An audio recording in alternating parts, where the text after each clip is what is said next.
बेइश्क नबी जिसने लिया दर्स बुखारी आता है बुखार उसको बुखारी नहीं आती।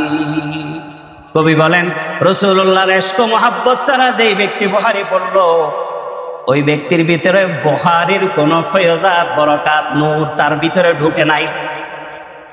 बेइश्क नबी जिसने लिया दर्स बुखारी आता है बुखार उसको बुखारी नहीं आती। बुखार तो জ্বর, ওই ব্যক্তি জ্বর আসবে কিন্তু বুখারী তার ভিতরে ঢুকবে না। বুখারী পড়ার জন্য রাসূলুল্লাহর ইশক মুহাব্বত লাগবে, রাসূলুল্লাহর ভালোবাসা আদব লাগবে, পবিত্রতা লাগবে। সেই আদব তো আমাদের মধ্যে নাই।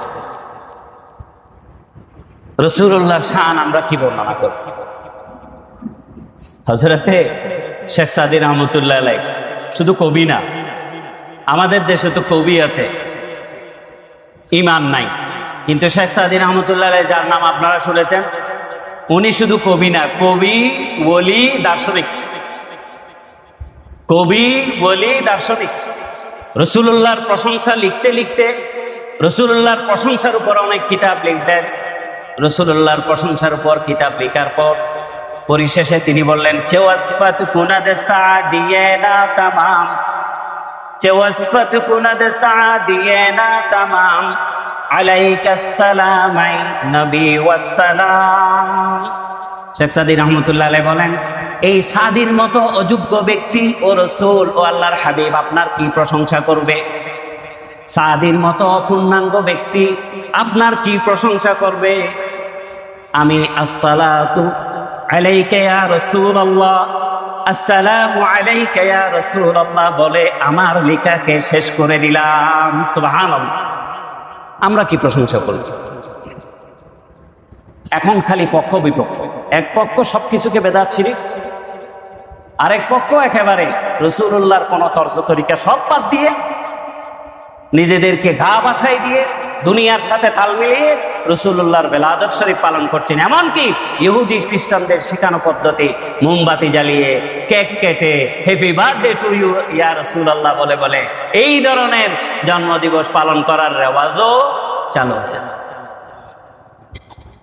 মানে এক পক্ষ সবকিছুকে শিরিক বেদাত, আরেক পক্ষ একেবারে গা বাসিয়ে দিয়ে ইহুদি খ্রিস্টানদের তর্জ তরিকাকে গ্রহণ করেছে রাসূলুল্লাহর প্রশংসা করার জন্য।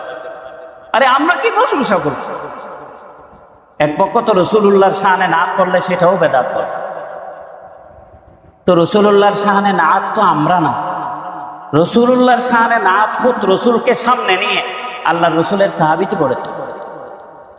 শুধু শেখ সাদী পড়েছেন তা না, আল্লাহর রাসূলের সাহাবী, প্রখ্যাত সাহাবী, কবি সাহাবী হযরতে হাসান ইবনে সাবিত রাদিয়াল্লাহু তাআলা, হযরতে হাসান ইবনে সাবিত রাদিয়াল্লাহু তাআলা আনহু আল্লাহর রাসূলকে সামনে নিয়ে রাসূলুল্লাহর প্রশংসা করছেন।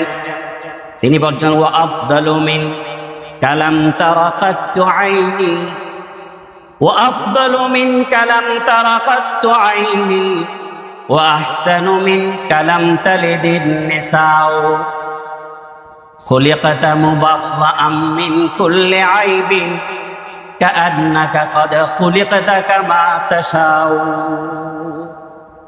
রাসূলুল্লাহ সাল্লাল্লাহু আলাইহি ওয়াসাল্লামকে সামনে নিয়ে শায়রুল ইসলাম রাসূলুল্লাহর কবি সাহাবী হযরত হাসান ইবনে সাবিত রাদিয়াল্লাহু তাআলা আনহু বলেন ওয়া আফদালু মিন কালাম তারাকাতু আইনি, ইয়া রাসূলুল্লাহ সাল্লাল্লাহু আলাইহি ওয়াসাল্লাম আপনার চেয়ে মর্যাদাবান উত্তম কোন ব্যক্তি আমার এই দুই চোখে দেখি নাই। সুবহানাল্লাহ। আপনার চেয়ে মর্যাদাবান উত্তম কোন ব্যক্তি আমার এই চোখে দেখি নাই। ওয়া আহসানু মিন কালাম তালিদিন নিসাউ, আপনার চেয়ে সুন্দর কোন মানুষ পৃথিবীর কোন মহিলা জন্ম দেন নাই। রাসূলুল্লাহকে সামনে নিয়ে সাহাবীরা প্রশংসা করেছে। সুতরাং না করলেও বেদাত করে। কেন এত বিতর্ক? কেন ভাই? বিতর্ক থেকে সরে আসে। এরপর তিনি বললেন খুলিকাতা মুবাররাআম মিন কুল্লি আইবিন কাআন্নাকা ক্বাদ খুলিকতা কামা তাশাউ। খুলিকাতা মুবাররাআন মিন কুল্লি আইবিন, ইয়া রাসূলুল্লাহ মানুষের মধ্যে যত ত্রুটি বিচ্যুতি ভুল ত্রুটি থাকে, শরীরে থাকে, চরিত্রে থাকে, বিভিন্ন বিষয়ে থাকে। আপনাকে সৃষ্টি করা হয়েছে মুবাররাআম মিন কুল্লি আইবিন। দুনিয়ার জগতে যত ধরনের ত্রুটি বিচ্যুতি আছে, সব ত্রুটি বিচ্যুতি থেকে মুক্ত করে আপনাকে সৃষ্টি করা হয়েছে। সুবহানাল্লাহ।